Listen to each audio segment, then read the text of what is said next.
اچھا، اب میں نے آپ سے کہا تھا نا کہ اس کی ایک ربط ہے پچھلی سورہ سے.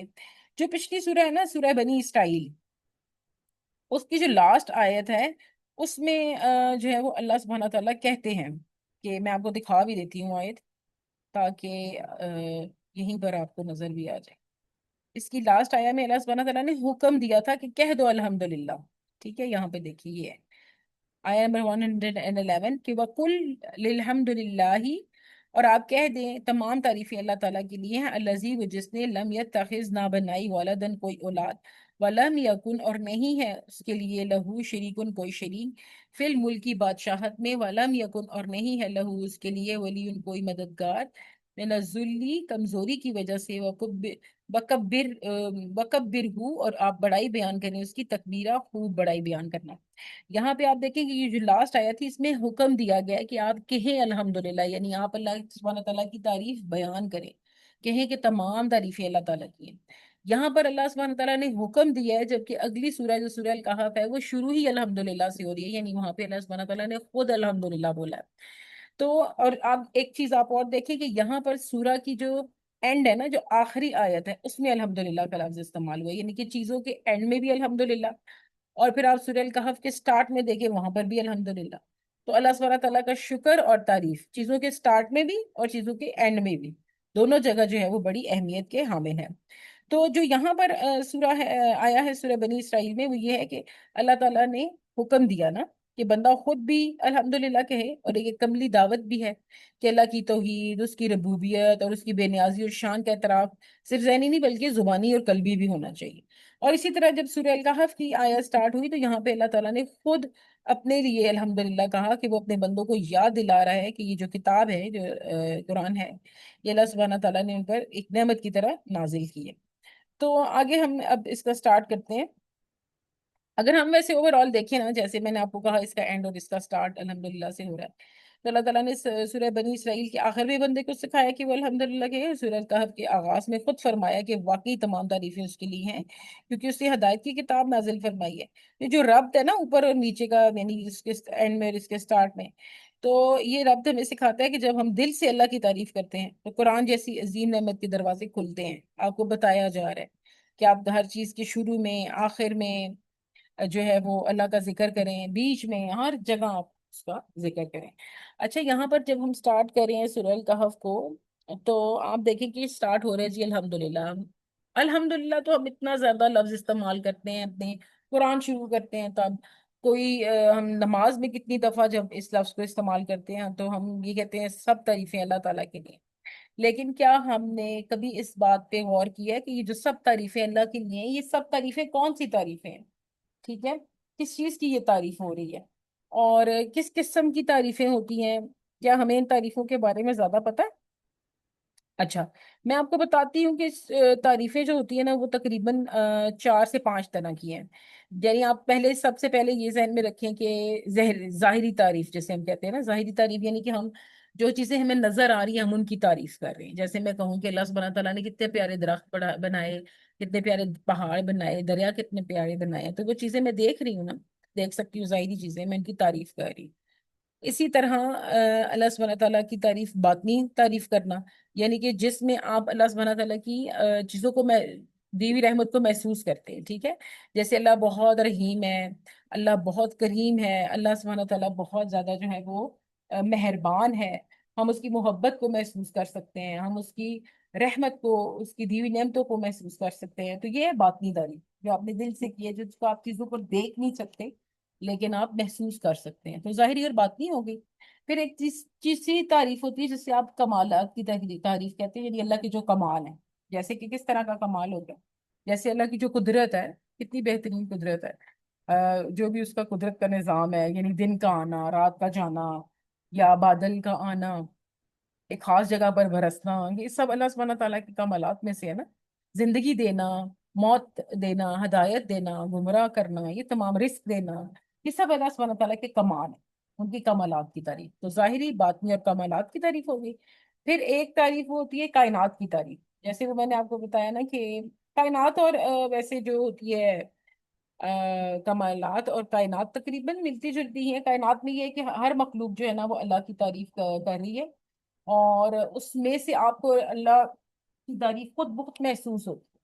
جیسے آپ دیکھیں پھول ہے، پھول کی جو خوشبو ہوتی ہے، پھول کی خوشبو ہے، اور وہ خوشبو آپ جب سونگتے ہیں تو آپ کو پتہ چلتا ہے کہ اللہ تعالیٰ نے کتنی خوبصورت چیز بنائی ہے نا.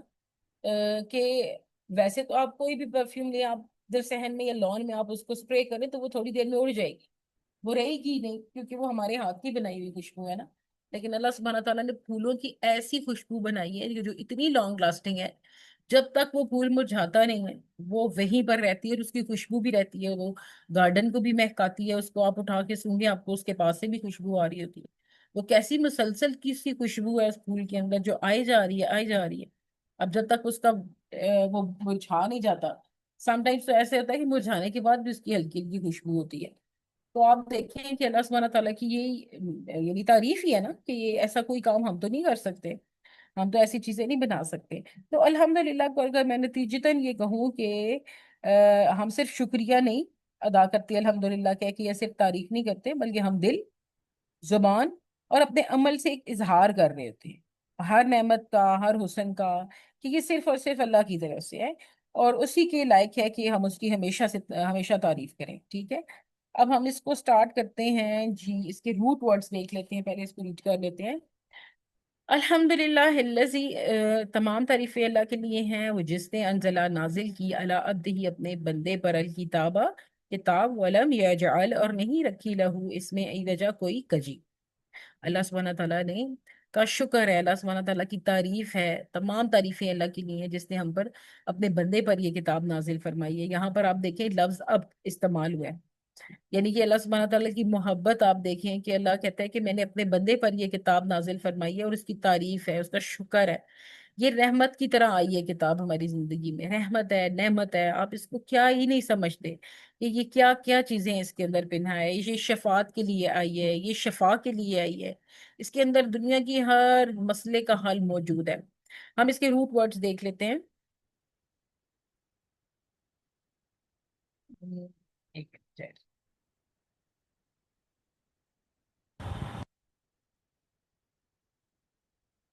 اس کے روٹ ورڈز دکھاتی ہوں میں آپ کو کہ پھر ایک ایک روٹ ورڈ کو ہم تھوڑا تھوڑا ایکسپلین کر کے دیکھتے ہیں تاکہ ہمیں اچھے طریقے سے سمجھ آ جائے. اچھا جی، یہ اس کے روٹ ورڈز ہیں. سب سے پہلے ہم حمد کا روٹ ورڈ دیکھتے ہیں، ہے میم دال، یعنی کہ شکر ادا کرنا، تعریف کرنا، حمد بیان کرنا، خوبیاں بیان کرنا اور دل سے تعریف کرنا. ٹھیک ہے، اب جہاں پر بھی حمد آئے گا، اچھا حمد ہو گیا، حمید ہو گیا، حامد ہو گیا، اور کیا اسے کہتے ہیں، یہ تمام لفظ دیکھیں ہم ہے میم اور دال سے ہی نکلے ہیں. تو ان تمام کا تقریباً ملتا جلتا لفظ ہے. پھر آئن، بے، دال، عبد. ٹھیک ہے، اس سے کیا ہے، عبد ہو گیا، عبادت ہو گیا، عباد ہو گیا، یہ تمام معبود ہو گیا. یہ تمام ان سب میں بھی جو روٹ ورڈز ہیں، روٹ ورڈ آئن، بے اور دال کا یوز ہو رہا ہے. بندہ، غلام، تابع، فرمانبردار، عبادت گزار، یہ تمام. عبداللہ ہو گیا یعنی اللہ کا بندہ. اور پھر کتاب ہے، کاف، تے اور بے، جسے ہم کتب بھی کہتے ہیں، کتاب بھی کہتے ہیں، اور اس کا مطلب ہوتا ہے کہ لکھا ہوا. ٹھیک ہے، یا تحریر ہوا ہوا، یا ایون کہ سم ٹائمز آپ کو کچھ جگہوں پہ بہی کے طور پہ استعمال بھی ہوگا. اور ایک جگہ پر نا جہاں پر یہ 30ویں پارے میں آئی گیس جب آئے گا تو انشاءاللہ میں آپ کو بتاؤں گی، وہاں پر کتاب کا لفظ جو ہے وہ ہمارے نامہ اعمال کی جگہ بھی استعمال ہوا ہوا ہے. ٹھیک ہے، جہاں پہ وہ کہا ہے نا کہ تمام چیزیں لکھ دی گئی ہیں، مفہوم کچھ اس طرح سے ہے، کیا لکھا ہوا ہے سب کچھ کتاب میں. تو وہ ہمارے نامہ اعمال کی بات ہو رہی تھی کہ ہمارے جتنے بھی نامہ اعمال ہیں وہ ایک کتاب کے اندر، یعنی ہمارے جتنے بھی اعمال ہیں وہ تمام ایک کتاب کے اندر یعنی نامہ اعمال کے اندر درج ہیں. تو کتاب کا مطلب لکھا ہوا بھی ہوتا ہے.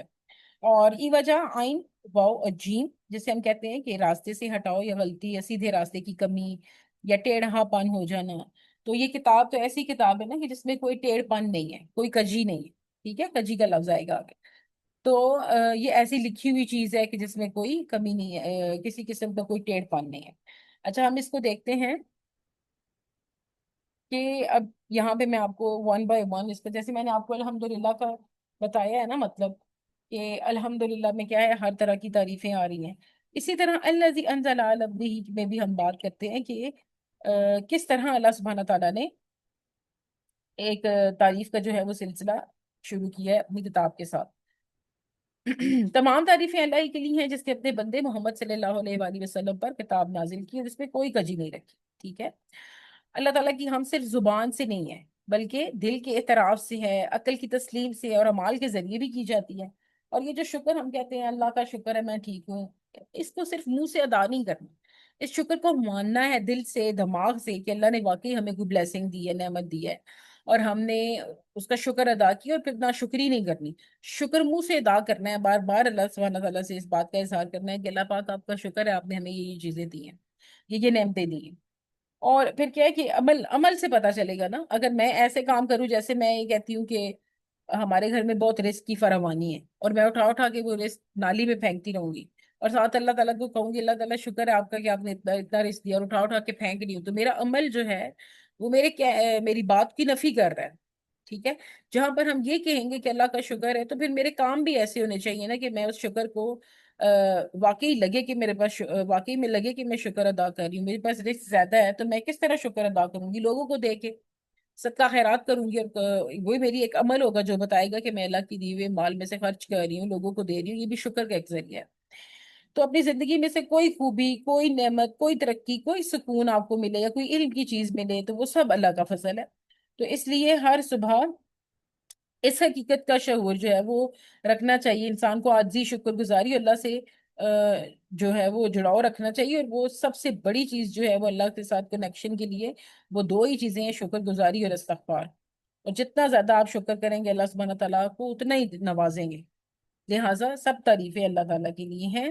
اب یہاں پہ چونکہ پیچھے یہ بات کی کہ یہ سب تعریفیں اللہ کے لیے اور ساتھ آگے آگے وہ جس نے نازل کی اپنے بندے پر کتاب، تو اس کا مطلب ہے کہ یہ اس کتاب سے ریلیونٹ پیچھے بات کی گئی ہے نا. تو اس کا مطلب ہے کہ اس اللہ سبحانہ تعالیٰ کی ذات جس نے قرآن ہمیں دیا ہے اس کے بارے میں بات ہوگی کہ اس کا بہت بہت شکر ہے. اب کیوں شکر ہے؟ اس لیے کہ اگر یہ کتاب نہ ہوتی تو ہمیں کیا ہی پتا چلتا کہ اللہ تعالیٰ نے کس چیز سے خوش ہونا ہے اور کس چیز سے اداس ہونا ہے. نہ ہمیں زندگی میں رہنے کا کوئی طریقہ ہوتا ہمارے پاس، نہ اس دنیا میں رہنے کا کوئی ڈھنگ ہوتا.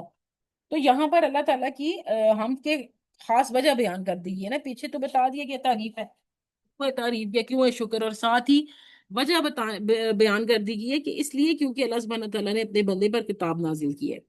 اب لفظ یہاں پر عبد استعمال ہوا ہے، رسول نہیں ہوا، نبی نہیں ہوا. اس لیے کیونکہ بندہ کہا گیا، کہ رسول نہیں کہا گیا. کہ یہ عاجزی اور بندگی کی انتہا ہے نا کہ میں نے اپنے بندے پر کتاب نازل کی ہے، اپنے بندے پر، یعنی کہ ہر انسان کے لیے جتنے بھی ہیں وہ سب کے لیے آئی ہے. کوئی صرف رسولوں پہ نازل ہونے کا مطلب یہ نہیں ہے کہ یہ صرف رسول کے لیے آئی ہے. آگے آپ دیکھیے، اور یہ بتانے کے لیے کہ نبی صلی اللہ علیہ وآلہ وسلم کے سب سے زیادہ فرمانبردار بندے تھے. اچھا، پھر اس آیت سے اگر یہاں تک ہم دیکھیں نا، الحمدللہ الذی انزل علی عبدہ کتاب سے، یہاں تک ہمیں یہ بھی سمجھ آتی ہے کہ قرآن کا جو نزول ہوا ہے وہ صرف معلومات یا احکامات کے لیے نہیں ہوا، بلکہ یہ اللہ کی سب سے بڑی رحمت ہے. ہمیں بھی بندگی کے اس معیار کو اپنانا چاہیے کہ اللہ نے اگر ہمیں اپنا بندہ کہا ہے، عبد کہا ہے، کہ میں نے اپنے بندے کے لیے یہ کتاب نازل کی ہے، اپنے بندے پر، اور اس میں کوئی ٹیڑھ نہیں رکھی، تو پھر ہمیں بھی تو وہ انسان بننا چاہیے نا، وہ بندہ بننا چاہیے کہ جس کو محسوس ہو کہ ہم اس کتاب کے حقدار ہیں. ٹھیک ہے.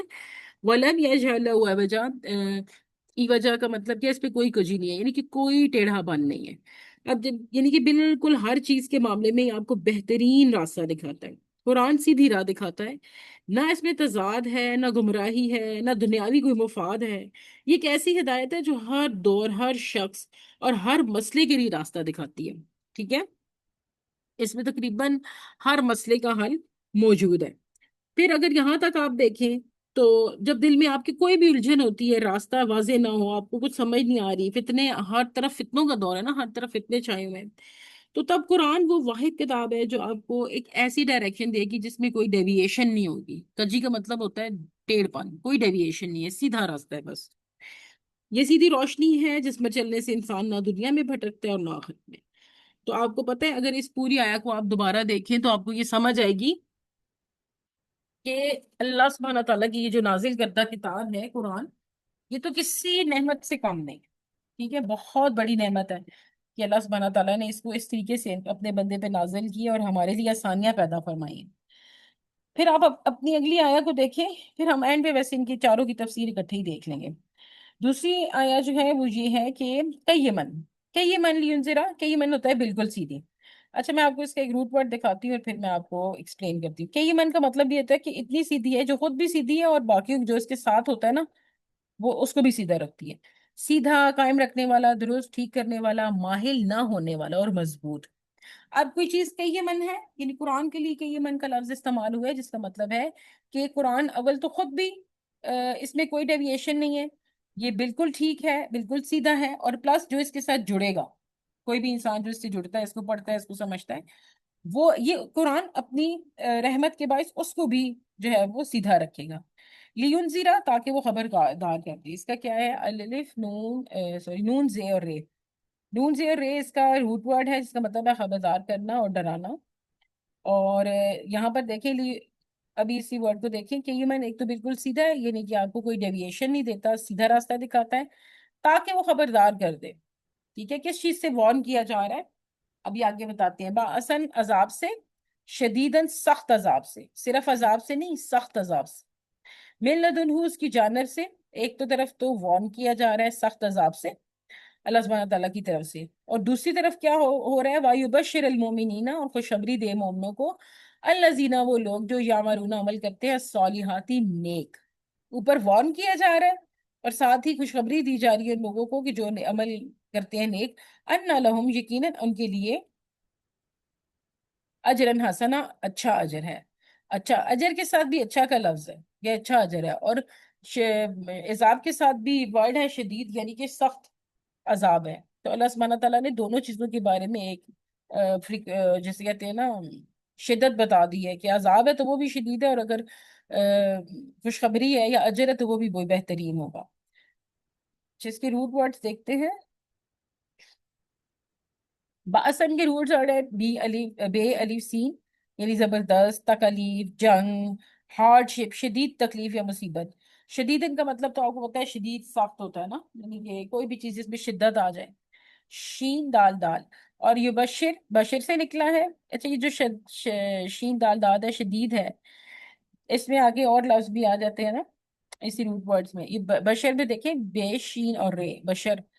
آ، اور پھر کہیں پر یہ کیا اسے کہتے ہیں مبشرین، مبشر کے طور پہ بھی آئے گا، خوشخبری دینے والا.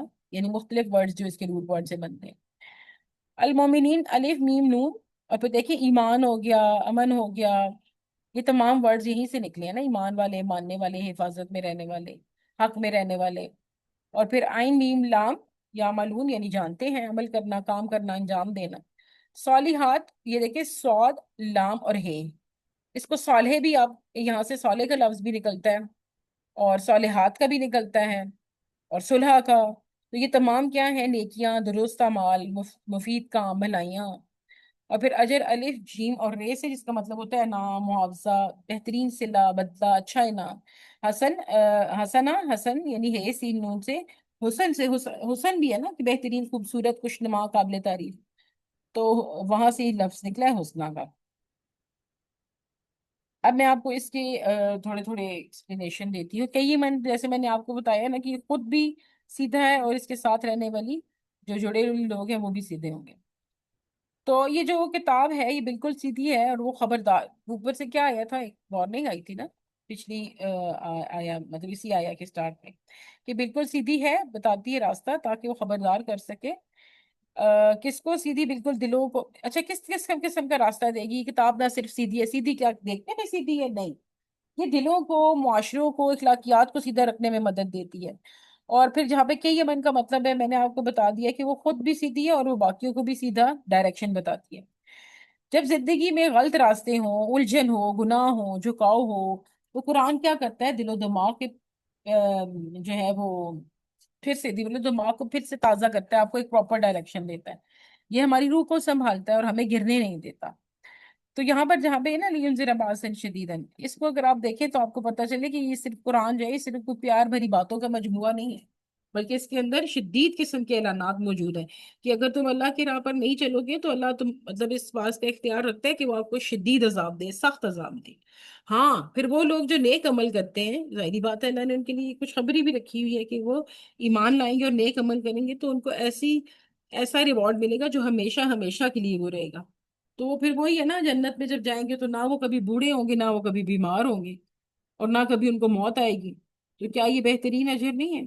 اور پھر یہاں پہ اجرن حسنا کا ورڈ یوز ہوا ہے، اچھا اجر، ٹھیک ہے، بہترین اجر۔ تو جب بہترین اجر کی بات ہوگی کہ یہ دنیا میں، یہ بہترین اجر دنیا میں بھی ہو سکتا ہے، سکون کی صورت میں، دل کی روشنی کی صورت میں، مال میں یعنی آپ کے رزق میں برکت کی صورت میں، اور آخرت میں بھی ہو سکتا ہے جنت کی صورت میں۔ تو یہ دونوں صورتوں میں آپ کو اس کا بہترین اجر مل سکتا ہے۔ تو ہمیں ہر عمل کے لیے دنیا کی واہ واہ نہیں چاہیے ہوتی نا، بس اللہ کی رضا اور وہ اجر جو ہے وہ اس کا حسن کافی ہے کہ جو اللہ سبحانہ تعالیٰ ہمیں دے گا اس کا اجر۔ پھر آپ دیکھیں کہ اس کے اندر ایک بات اور بھی ہے کہ یہ آیت ہمیں یہ یاد دلاتی ہے کہ قرآن ہمیں جگانے کے لیے آیا ہے، ٹھیک ہے، اس کے ڈرانے کے لیے بھی آیا ہے اور پلس ہمیں خوشخبری دینے کے لیے بھی آیا ہے۔ اگر ہم سچے دل سے ایمان لا کر نیک عمل کریں گے تو ڈیفینیٹلی انشاءاللہ ہم ضرور جنت کو پا لیں گے۔ پھر اگلی آیت میں آپ دیکھیں کہ آیت نمبر 4 میں مالہم، یہاں پر پہلے مالہم سے پہلے میں آپ کو جو اوپر والی بات ہے نا ماں کسی نیفی آبدا، اس کے بارے میں آپ کو تھوڑی سی اور ایکسپلینیشن دیتی ہوں کہ یہ رہنے والے اس میں ہمیشہ ہمیشہ، دیکھیں یہ آبدا کا لفظ آپ قرآن میں بہت دفعہ دیکھیں گے، اتنی دفعہ یہ خالدین فیہا ابدا اس طرح کے لفظ آتے رہیں گے آگے بھی۔ تو ماں کے سینہ جو ہے نا وہ جو ٹھہرے رہے ہوں گے، ٹھیک ہے، اس کا مطلب ٹھہرنے والے نا رہنے والے کے، تو اس کے مطلب ہے کہ وہ لوگ جنت میں معز مہمان نہیں ہوں گے۔ اب دیکھیں ہمیشہ ہمیشہ کے لفظ سے پتہ چل رہا ہے نا وہ وہاں پہ ہمیشہ مہمان نہیں ہوں گے، بلکہ ہمیشہ کے مکین ہوں گے، وہ وہیں پہ رہیں گے۔ یہ قیام کوئی وقتی محدود نہیں ہے جیسے دنیا میں ہے کہ ہم یہاں پہ کچھ عرصے کے لیے آئیں گے اور واپس ہو جائیں گے، ایسا نہیں ہے، بلکہ یہ مستقل دائمی اور پرسکون ہوگا۔ دنیا میں ہم کتنے ہی اچھے گھر لے لیں، دیکھیں وہ آخر میں تو ہم نے مرنے وہ گھر یہی رہ جائیں گے، تو دل ہمیشہ ایک کمی یا خطرے میں ہوتا ہے نا کہ کوئی زلزلہ آ گیا تو چلا جائے گا، کیا پتا کوئی ڈاکہ پڑ جائے تو ہمارے پاس سے یہ چیز چلی جائے۔ لیکن وہاں پہ کیا ہے کہ اتنی نعمتیں ہیں اور ہمیں کسی چیز کا کوئی خوف بھی نہیں ہے کہ یہ ہم سے چھن جائیں گی، کیونکہ جنت کا گھر تو ہمیشہ ہے، یہاں وہاں تو کوئی خوف نہیں ہوگا، کوئی غم بیماری کچھ موت کچھ بھی نہیں ہوگا۔ پھر اس میں ہے کہ یعنی اس اجر میں اس جنت میں، اب دیکھیں ماں کے سینہ کے ساتھ فی ہی میں بھی لفظ ہے نا، فی ہی اس میں، تو یہ ہمیں یہ دلالت دلاتا ہے کہ اللہ تعالیٰ نے وعدہ کیا انعام، صحیح ہے، اور وہ انعام صرف الفاظ نہیں ہے بلکہ ایک مکمل تجربہ ہے، ٹھیک ہے، جنت اللہ کی رضا، سکون اور روح کی حقیقی خوشی ہے نا۔ تو دنیا کی ہر خوشی محدود ہے، لیکن قرآن نیک لوگوں کو وہ خوشی دے رہا ہے جو دل کو مکمل کر دے گا، جو روح کو مکمل کر دے گا، اور پھر سب سے بڑی بات ابدا ہمیشہ ہمیشہ کے لیے ہے۔ تو یہ لفظ بہت گہرائی رکھتا ہے، یہ صرف ایک طویل وقت نہیں ہے بلکہ وقت کا خاتمہ ہی نہیں ہے، یہاں پر تو کچھ بھی نہیں ہے، بس نعمتیں آ گئی اور اس کے بعد نہ وہ چھننی ہے نہ ان کو کوئی زوال آنا ہے۔ تو یہ دنیا میں ہر رشتے دیکھیں، ہر نعمت کے کھو جانے سے ہم ڈرتے ہیں، اور ظاہری بات ہے کہ ہر نعمت کو کبھی نہ کبھی تو زوال آنا ہی ہے نا، لیکن جنت ایک ایسی جگہ ہے جو جب مل جائے گی تو پھر وہ کھوئے گی نہیں ہم سے۔ اچھا پھر ایک اور چیز ہے کہ ہے تو یہ آیت بہت ہی مختصر، ماں کسی نہیں فی بتا دیکھیں کتنی چھوٹی سی آیت ہے، لیکن آپ دیکھیں کہ یہ مختصر سی آیت بتاتی ہے کہ اگر ہم دنیا میں تھوڑا صبر، ٹھیک ہے، تھوڑی کوشش اور سچے دل سے نیک عمل کر لیں تو ہمیں ایک ایسا مقام ملے گا جو کبھی ختم نہیں ہوگا، جو کبھی وہ سیدھا نہیں ہوگا، محدود نہیں ہوگا، اور اللہ اپنے بندوں سے وعدہ کر رہے ہیں نا اس کا کہ جنت تمہارا ہمیشہ کا گھر ہے، ہمیشہ ہمیشہ آباد آباد۔ پھر آپ آئے نمبر 4 کی طرف آئیں، ما لہم نہیں، لہم انہیں بہی اس کا، اچھا کچھ ورڈز تو میں کہتی ہوں آپ یاد کر لیں، جیسے ما ہے نہیں، اور لہم ہو گیا انہیں، ان کو تو آپ بالکل رٹا مار لیں کہ یہ جہاں بھی آئیں آپ کو پتا ہو، ایسے بہت سارے لفظ ہیں قرآن میں، اللہ مگر ہو گیا، جیسے لا نہیں، یہ چیزیں آپ بالکل یاد کر لیں، یہ ریپیٹڈلی آئیں گی قرآن کے اندر۔ ماں نہیں لہم انہیں بھی اس کا من علم کوئی علم، ولا لآبائہم اور نہ ہی ان کے باپ دادا، سوری میں تھوڑا سا کنفیوز ہو گئی تھی، یہ اوپر والی آیت ہے یہ نیچے والی نہیں۔ وَيُنذِرَ اور وہ ڈرائے الذین ان کو جنہوں نے قالوا کہا اتخذ بنا لی ہے اللہ نے ولدا کوئی اولاد، اور وہ ڈرائے ان کو جنہوں نے کہا بنا لی ہے اللہ تعالیٰ نے کوئی اولاد۔ اب یہاں پر دیکھیں کہ ایک نئی بات شروع ہو گئی ہے، پہلے پیچھے 2 3 چیزیں تھیں، ہم نے قرآن کا جو ہے وہ نعمت کا اظہار کیا کہ یہ بہت بڑی نعمت ہے، پھر ساتھ ہی آیا کہ جو لوگ ٹھیک کام نہیں کر رہے یا اپنے اللہ سبحانہ تعالیٰ کے احکام کی جو ہے وہ کو فالو نہیں کر رہے، تو ان کو ایک وارن بھی کیا گیا تھا کہ وہ شدید ان کو عذاب ملے گا، اور جو کر رہے ہیں ان کو جو ہے وہ جنت ملے گی۔ اب آگے اس کے فوراً بعد سے یہ ذکر ہے، مطلب یہ ایک طرح سے شرک کی طرف لے کے جا رہا ہے نا یہ لیسن، کہ اللہ سبحانہ تعالیٰ اکیلے معبود ہے، اور کوئی بھی جو ہے وہ ان کی کوئی اولاد نہیں ہے، نہ ان کی کوئی اولاد ہے نہ کوئی ان کا ماں باپ، ٹھیک ہے، ما لہم نہیں انہیں بھی اس کا کوئی علم، ولا لآبائہم اور نہ ہی باپ دادا کو، کبرت بڑی ہے کلمتا تن بات تخرجو نکلتی ہے من افواہہم ان کے منہ سے، ان یقولون الا کذبا کہ ان نہیں یقولون وہ کہتے الا مگر کذبا جھوٹ،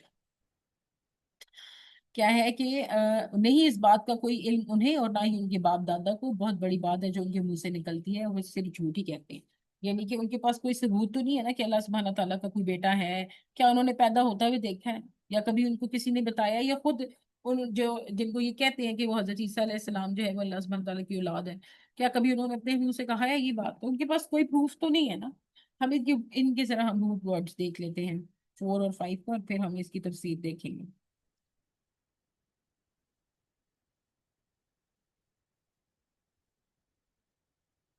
یہ ہے جی آیا نمبر 4، پہلے بھی ہم نے آیا نمبر 3 میں بھی دیکھا تھا نا، کیا سے کہتے ہیں یہ سیم روٹ ورڈ، نون زے اور رے، خبردار کرنا، اور پھر اللہ زینہ وہ جو یہ دو جو ہے وہ ایک جس میں ضمیر ہے، اور قالو قاف و لام یعنی انہوں نے کہا بیان کیا، اور الف قیس سے یعنی اخذ کیا، اختیار کیا، قبول کیا، اتخذ ہے لیکن اخذ سے نکلا ہے نا، اخذ کرنا، اللہ کا روٹ ورڈ ہے الف لام ہے، اور اس کا مطلب ہے پروردگار اکیلا معبود، اور والدہ واو لام دال جسے کہتے ہیں بچہ، فرزند، اولاد، ٹھیک ہے، اور پھر آیا 5 کے بھی روٹ ورڈز دیکھ لیتے ہیں، ماں نہیں، ہرگز نہیں، لہم لا ہے اور می یعنی ان کے لیے، ان کے پاس بھی ہی ان پر، اس کے متعلق، اس بارے میں، من سے، یہ ساری چیزیں، اچھا یہ زیادہ تر آپ کے نا پریپوزیشنز ٹائپ ہیں، ان کو تو یاد ہی کر لینا چاہیے، آئین لام میم علم، سمجھ، شعور، معلومات، فہم، معرفت، سب اسی میں آ جائے گا، اور والا نہیں ہے، اور نہ ہی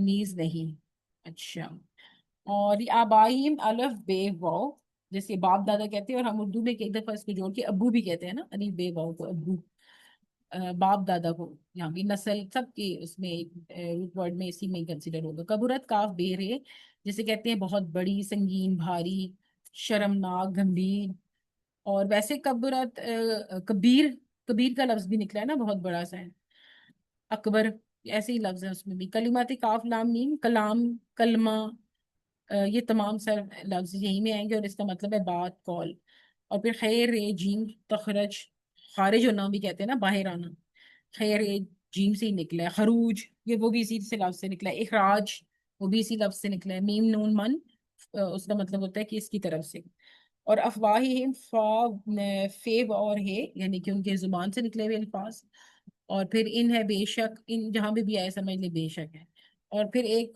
کاف اور لام یہ ہم دیکھ چکے ہیں، الف لام الف الا یعنی کہ سوائے اور مگر اللہ کے، اور کذبا اللہ، اور اس کو تکذیب بھی کہتے ہیں یہاں پہ، اور تکذیب کا مطلب ہوتا ہے جھٹلانا، اور کاذب بھی ہے یعنی جھوٹا، اور کاذبین کا لفظ بھی ہے گیس ہے، یہ تو ہمارے روٹ ورڈز ہو گئے ہیں اس کے، اچھا پھر آپ دیکھیں کہ اب ہم نا اس کی تھوڑی سی یہ جو میں نے آپ کو بھی بتایا تھا یہ شرک والی بات، اس کے اوپر ہم تھوڑی سی ڈسکشن کر لیتی ہیں، اور پھر میں آپ کو قرآن جبہ سے ایکسپلینیشن دوں گی۔ ام،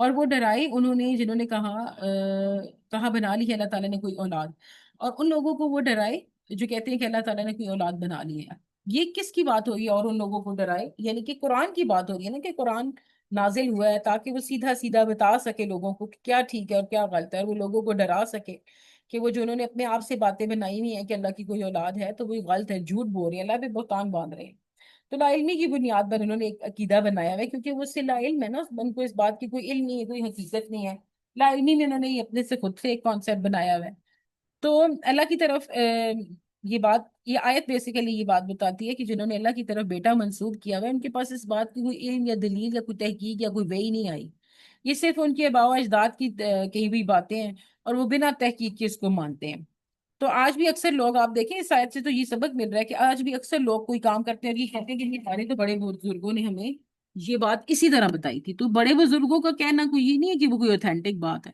انلیس کہ وہ قرآن میں نہ ہو یا کسی حدیث میں نہ ہو، پھر ہے کہ آپ دیکھیں لازمی کی بنیاد پر انہوں نے یہ عقیدہ بنایا ہے نا، صرف آباء و اجداد کی بنیاد پر. تو ہم نے ایسا نہیں کرنا. ہمیں ہمارے ماں باپ بھی کوئی بات بتائیں تو ہم نے اس کو اتھینٹسٹی اس کی چیک کرنی ہے. آگے عقیدے کی خرابی ہے، زبان سے نکلی ہوئی بات کو بہت بڑی بات کہا گیا ہے نا. آپ یہاں پر دیکھیں کبورت بولا گیا ہے، بہت بڑی. تو آپ دیکھیں کہ زبان سے نکلی ہوئی کوئی بھی بات ہے اس کو بہت سوچ سمجھ کے نکالنا ہے. اب اللہ تعالیٰ کے متعلق تو اگر آپ کوئی بہت اچھی بات بھی کریں اور یہ کہیں گے یہ اللہ نے کہی ہے تو وہ بھی بہتان ہی ہے، کیونکہ اللہ نے اگر وہ بات نہیں کہی تو وہ بہتان میں ہی آتی ہے کہ اللہ سبحانہ تعالیٰ نے نہیں کی. بے شک آپ وہ بہت اچھی بات آپ اللہ سے منسوب کر رہے ہیں، لیکن اگر وہ اللہ نے نہیں کہی تو وہ جھوٹ ہی ہے. تو یہ عقیدے کی خرابی میں بھی آتا ہے، یہ صرف بس جھوٹ ہے. تو زبان سے نکلے ہوئے الفاظ کی اہمیت اور جو جواب دہی بہت بڑی چیز ہے. ہم جو بولتے ہیں وہ صرف الفاظ نہیں ہوتے، وہ بیسیکلی ہم جو بھی بات کر رہے ہوتے ہیں یہ ذہن میں رکھیے کہ یا تو ہم جنت کا دروازہ کھول رہے ہوتے ہیں اور یا پھر جہنم کا کھول رہے ہوتے ہیں. تو اللہ تعالیٰ نے یہاں پر جو ہے نا اس جملے میں واضح اور قطعی انکار کیا ہے کہ اللہ تعالیٰ فرماتا ہے کہ یہ جو لوگ ہیں، مفہوم اس طرح ہے کہ یہ لوگ جو کچھ کہہ رہے ہیں کہ بھئی اللہ کا بیٹا ہے اور یہ وہ سراسر جھوٹ ہے، افطرا ہے، گمراہی ہے. اللہ کی طرف اولاد کی نسبت سچائی سے تو کوسوں دور ہے یہ بات.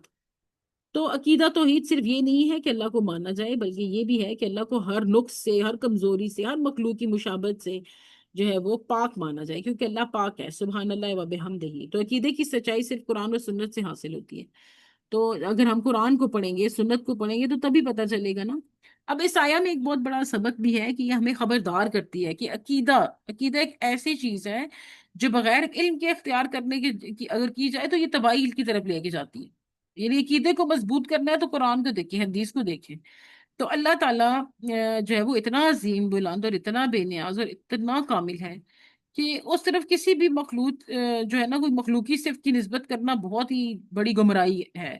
یعنی کوئی بھی چیز جو انسان سے ریلیٹڈ ہے نا، مخلوق ہے، جیسے بچے پیدا کرنا یا ماں باپ ہونا، یہ تو انسان کی اس کے ساتھ جو ہے وہ کنیکٹڈ ہے نا. تو اللہ کے ساتھ اس کو ہم کنیکٹ نہیں کر سکتے. تو ہمیں چاہیے کہ ہم اپنے عقیدے، زبان اور سوچ کو اللہ کی کتاب سے جوڑیں. ٹھیک ہے، تحقیق کریں، سچائی پر جم کے رہیں.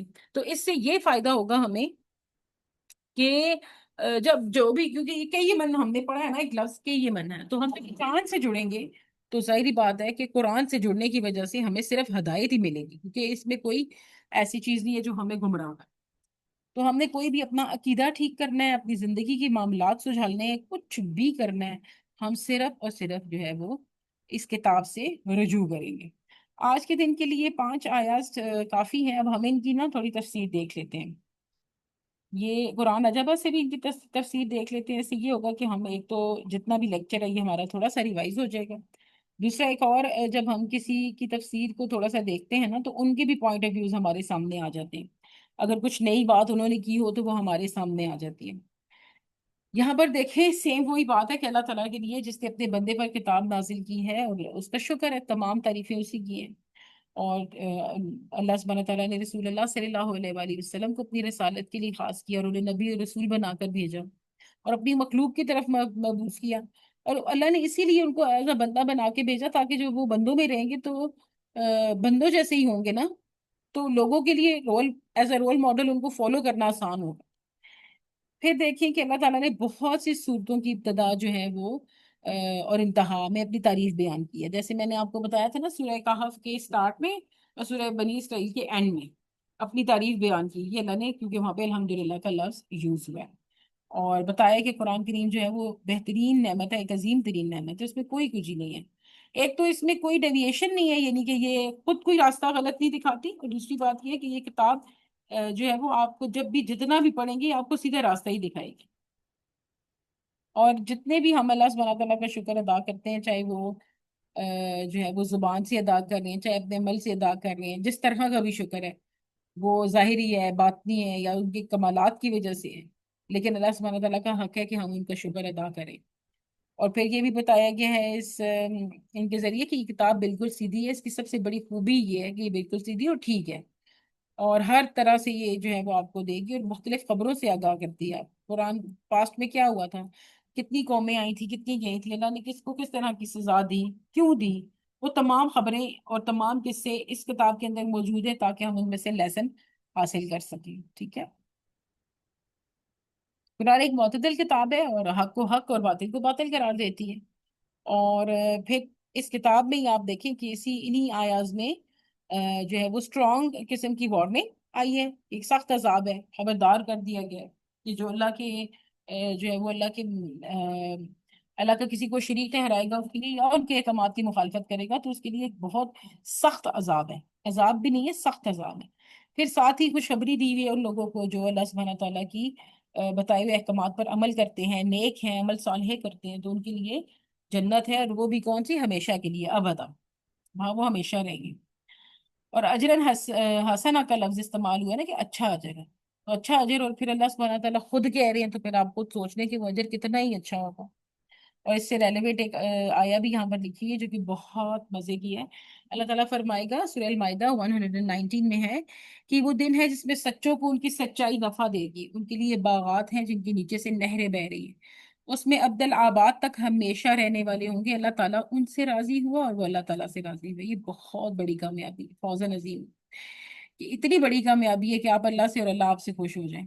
اور پھر سورہ البینہ میں بھی آیت نمبر 8 میں ہے کہ ان کی جزا ان کے رب کے پاس ہمیشہ رہنے کے باغات، میں نے آپ کو ابھی تھوڑی دیر پہلے لیکچر میں بولا تھا نا، خالدین فیہا ابدا، بہت جگہوں پہ آئیں گے، تو ہمیشہ رہنے کے باغات ہیں جن کے نیچے نہریں بہتی ہیں، ان میں ہمیشہ ہمیشہ رہیں گے۔ اللہ ان سے راضی ہو گیا اور وہ اللہ سے راضی ہو گیا، یہ اسی شخص کے لیے جو اپنے رب سے ڈر گیا۔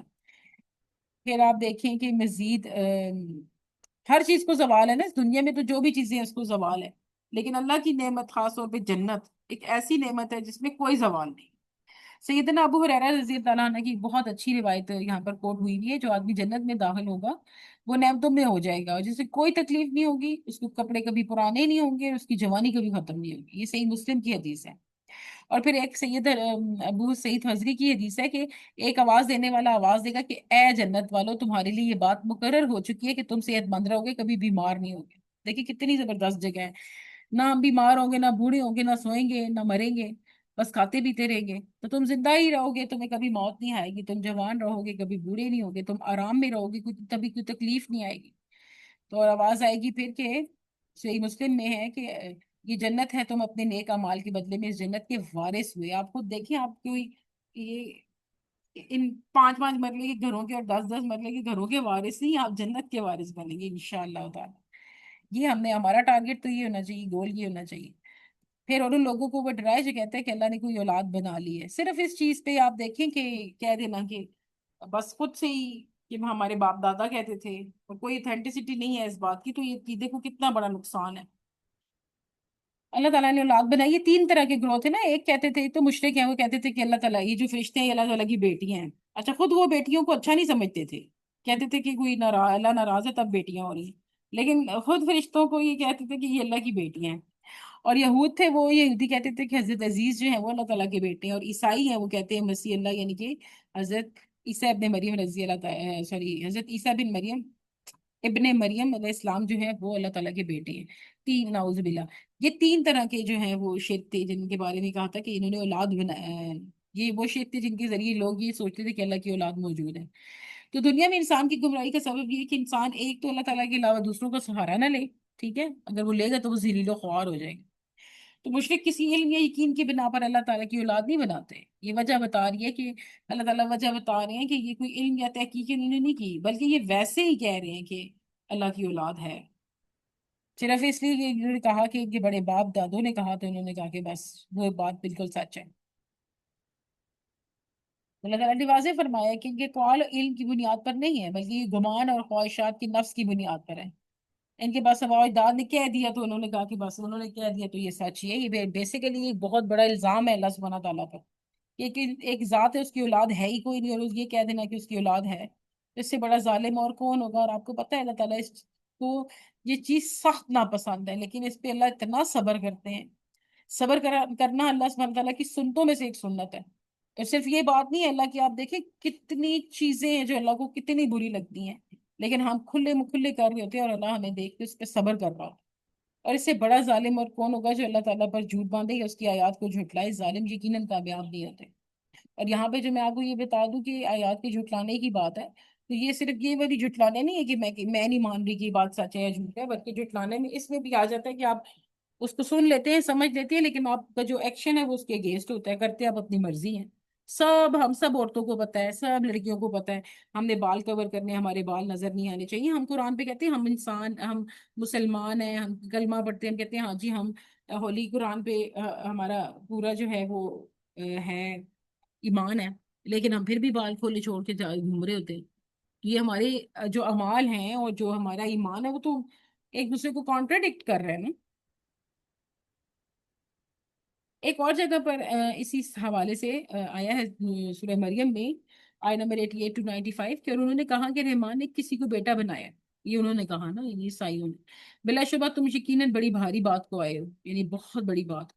قریب ہے کہ اس سے آسمان پھٹ جائیں، یعنی اتنی بڑی بات، اتنا بڑا الزام کہ آسمان پھٹ جائے، زمین شک ہو جائے، پہاڑ ٹکڑے ٹکڑے ہو کر گر پڑے کہ انہوں نے رحمان کے لیے کسی اولاد کا دعویٰ کیا.